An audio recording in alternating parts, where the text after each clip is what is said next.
Ja riittää tarkoittaa ihmisiksi, niiden yhtyä, miten ne kuvataan musiikkia. Millä?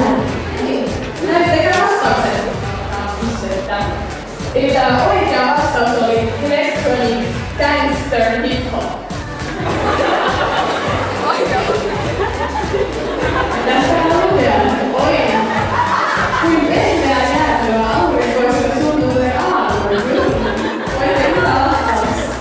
Kysymys on, että mikä on Etelä-Korean kansalliseläin?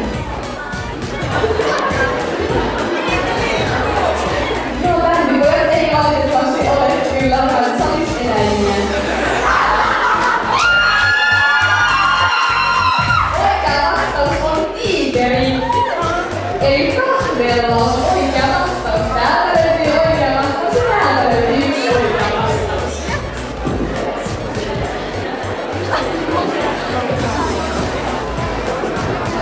No, tänne siis tänään viime vuonna suurimmasta Brian Wellesin jäsenistä on syntynyt. Ja oikea vastaus on 81. Eli onneksi olkoon, mä lähettää vastausta. Eli jos on kuva JYD-yhdistymistä, on ollut pisimpään selviä. Ei aina.